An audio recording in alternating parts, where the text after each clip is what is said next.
Monday, May 22nd, 2023.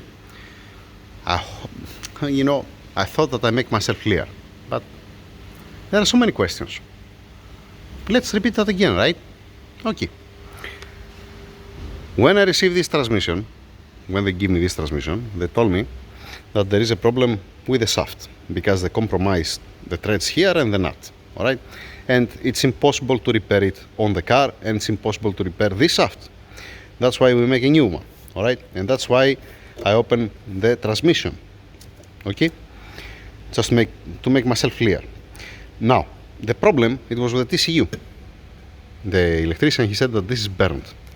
He confirmed that, he changed it, and it's fine. But this happened after I closed the transmission, all right? Now, initially, to me, arrived here the transmission for this shaft. To change this shaft on the position where it is the shaft, you need to strip off. There is a bracket inside that's controlling the parking brake, okay? And there is also one spring, like a leaf spring inside. You cannot just pull it out. I mean, even if you pull it out, you're not going to be able to enter it again inside. You can pull it out, you're not going to be able to insert again inside and align the bracket from inside, okay? So I have to open it. I open it, at the same time I clean it, and I said, for me at least, for my mind, it's a smart thing to change the bolts, the aluminum bolts. I'm talking about this kind of bolts and whatever else I'm gonna lose. The nut, the seal, because the seal is one use only. The main gasket, some seals, since you're doing all this job, at least change seals, gaskets, O-rings, bolts, to don't have any leak, to don't have any headache, to don't go back again there, all right? But it's not the case. It doesn't have internal leak. It's not leaking, let us say, the hydraulic fluid with the differential, with the transmission oil, because it has two types of oil inside the transmission, all right? So in any case, then I know that these units here, they fail from the temperatures, okay? And we are in hot country, and since they had the problem, I said, okay, maybe you need to change also this unit. I was just suggesting, I was not saying, bring it to me, this unit, otherwise I'm not gonna close the transmission, all right? Fine. So if the electrician give the okay, the green light to change it, we will gonna change it, fine. And again, it's not my call.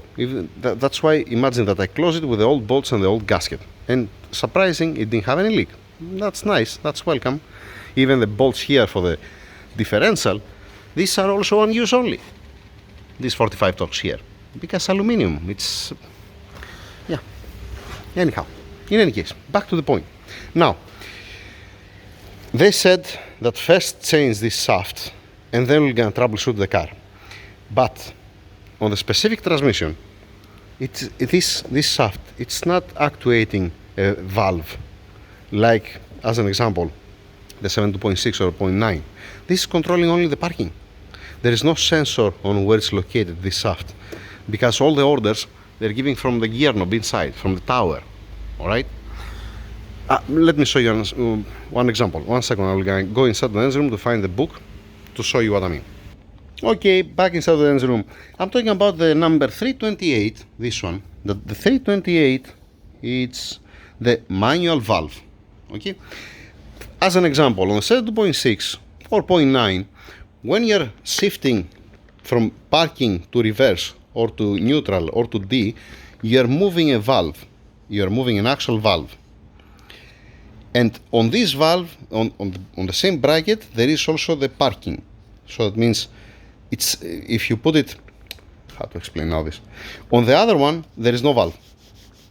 On the Porsche transmission outside, out there, there is no valve. There's just only the parking mechanism.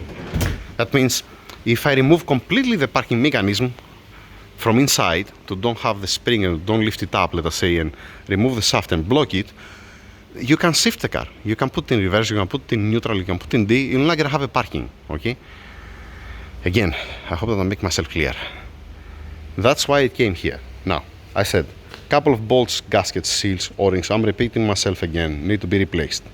Fortunately, there was not a leak. I don't know what was the fault before. Nobody informed me. And they don't have to inform me about that. I was not troubleshooting. It came here for a specific reason. It came here for that. For this shaft, okay? And like I said, I suggest to change also a couple of other stuff. They brought me this seal new, the inner part, the plastic one, and the seal, the outer. They brought me a new nut. They brought me this filter and the plug to secure it, because this goes from the other side. You have to open it to remove the other 13mm nut from there. And that's it. Nothing more, nothing less. You know, it's not, I'm not troubleshooting anything. I'm just make sure that inside the synchrons, the bearings, the gears, they are looking okay. The pistons that are moving the shift rods or the fork, or call it as you like, I didn't saw that has any problem. I didn't saw that has any wear. I didn't saw any O-ring that get, let us say, jump in the position. The ideal gonna be to replace all these things, but again, it's not high mileage, all right? And I said, you know, since you have a problem with the shifting is not gonna be responsible from this shaft. This happened because I was trying to troubleshoot, and somebody loose here the nut, and they was trying to spin the shaft by pliers. I don't know how they tried to do it, but they destroy the threads.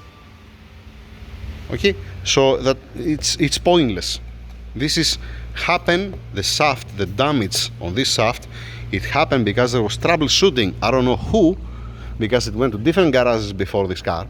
Okay, somebody was trying to troubleshoot it, and he was thinking that you're moving, by moving this shaft, that you're moving an actual valve inside the transmission, but it's not the case with these transmissions.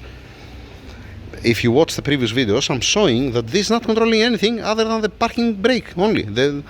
Only the bracket that's engaging on the gear for the parking brake. Nothing more, nothing less. There is no sensor on it. There is no valve, actual valve that you're moving. Now, what's exactly the problem? Don't ask me. I have no clue. When he comes, the electrician, I'm gonna ask him.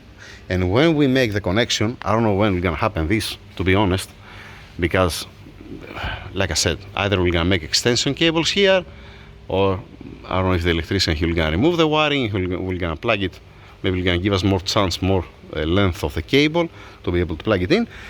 And for me, at least, from my side, I want to see if it's the unit defective, if this unit that I install inside, that again, that's exactly what they sent me, and I don't have a way to test it. To test it, it has to come the electrician to make a test. But they didn't say to me, don't close the transmission, let's run some tests first and then closing it. This is my idea. I said, okay, listen up. Since we reach here and we have to remove again the transmission, let's play safe. I wish that I was gonna do that earlier, but I was thinking that they know what they're doing, what they're looking for. Okay, so I was thinking that it was only the TCU, that was just burned the TCU, to be honest, from what I understand. So the plan now, like I said before, I know I repeat myself, but you keep asking. It's to check either if the shift rod, the magnet on the shift rod has a problem or whatever, or if it's the sensor, the one that I installed. Okay, that's it, simple as that. Now, I don't know if they're gonna bring me again new bolts or new nut or new gasket. If I have to close it again, this will gonna be the second time that I'm gonna close again. One time it was closed from the factory, one time I open it and I close it again, and now it's gonna be the third time that I'm gonna close it, and it has a gasket here. So good luck with that. Imagine, let us say, to do all these things to fix everything, and then we're gonna have a leak from the transmission. Yeah. For what? For what? For one gasket. So that's the story. I don't know everything, all right? Only what they're telling me, what they're saying to me. And again, without the electrician and without his computer, I'm not gonna be able to run a test. I don't know how I'm gonna have a communication or if I make any mistake. The only thing what I know is that we have here, the positive for the starter, I guess, or the positive, no, this is the main positive, I think, that goes back. The starter is behind, right? Yeah, the starter is there, sorry. We have the main positive here that need to be connected. We have the ground. Which one's the ground? This, it might not be the ground, this might be the positive. Yeah, this is supposed to be the positive. Makes sense, right? Yeah, I have to ask the guys. So we need to ground the transmission. Here the guys, they have fixed some brackets to don't fall off the engine at this point, to be safe, don't have any headache with any pipe or something. Okay, so the engine is grounded, obviously. We need to ground the transmission and plug it in, and then shift it manually to see what's going on. I have said all this before. I don't know what kind of fault code had before. They didn't inform me, they didn't say to me anything. Like I said, they told me only for the shift rod. They said only for the shaft, for this shaft. That's what I did. The rest I suggest to change it since they had a problem with the transmission, and we are reaching up today, and we have opened again the transmission, waiting for the electrician to connect it and run some tests. Fine, I hope that I cover you. Thank you very much. Have a nice day. I'm going to work.